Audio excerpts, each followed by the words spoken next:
সাগরের মিষ্টি হাওয়াতে চলে এলাম কক্সবাজার বাণিজ্য মেলাতে। আসসালামু আলাইকুম, সবাইকে কক্সবাজার সমুদ্র সৈকতে স্বাগতম।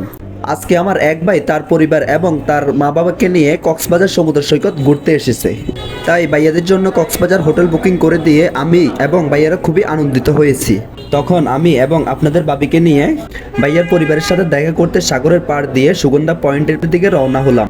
হাঁটতে হাঁটতে আমরা পৌঁছে গেলাম সুগন্ধা পয়েন্টে। ওখানে গিয়ে রনি ভাইয়ের সাথে দেখা হলো।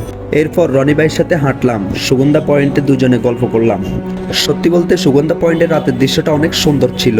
এরপর রনি ভাইয়ের সাথে বসে চা খেলাম, গল্প করলাম এবং ভাইয়েদের কালকের ঘুরের জন্য চাঁদের গাড়ি বুকিং করে দিলাম। এরপর ভাইয়াকে বিদায় দিয়ে রওনা করলাম কক্সবাজার বাণিজ্য মেলার দিকে। আর আপনারা যারা কক্সবাজার অগ্রিম হোটেল বুকিং করতে চান তাহলে আমাদের সাথে যোগাযোগ করতে পারেন। আমাদের কাছে রয়েছে ভালো ভালো হোটেলের কালেকশন। এছাড়াও রয়েছে কক্সবাজার সমুদ্র সৈকত ভ্রমণের জন্য চাঁদের গাড়ি এবং মিনি বাস বুকিংয়ের সুবিধা। এখন চলে আসলাম কক্সবাজার বাণিজ্য মেলাতে। বাণিজ্য মেলার এত সুন্দর আয়োজন দেখে আসলে মন মুগ্ধকর হয়ে গেল। এরপর বাণিজ্য মেলাতে ঢোকার জন্য টিকিটের জন্য রওনা করলাম। এরপর 50 টাকা করে দুইটা টিকিট ক্রয় করলাম।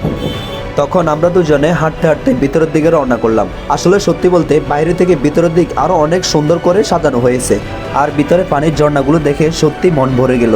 পানির ঝর্ণাগুলো আপনাদের কাছে কেমন লেগেছে অবশ্যই কমেন্ট করে জানাবেন। ভিতরে ঢুকতেই আপনার ভাবি কেনাকাটার জন্য আমাকে নিয়ে টানাটানি শুরু করলো। এরপর সে তার নিজের মতো করে কেনাকাটা করলো। আর আপনারাও ভাবিদের জন্য সুন্দর সুন্দর চুড়িগুলো কেনাকাটা করতে পারেন এবং বাচ্চাদের জন্য সুন্দর সুন্দর খেলনাগুলো কিনে দিতে পারেন। এরপর আপনাদের ভাবি কিছু কেনাকাটা করলো। আর আপনারাও কক্সবাজার বাণিজ্য মেলাতে এসে সুন্দর একটা সময় উপভোগ করতে পারেন। এরপর আপনাদের ভাবিকে নিয়ে উঠে গেলাম নাগরদোলাতে। এখন ঘুরে আসা যাক সম্পূর্ণ বাণিজ্য মেলাটি।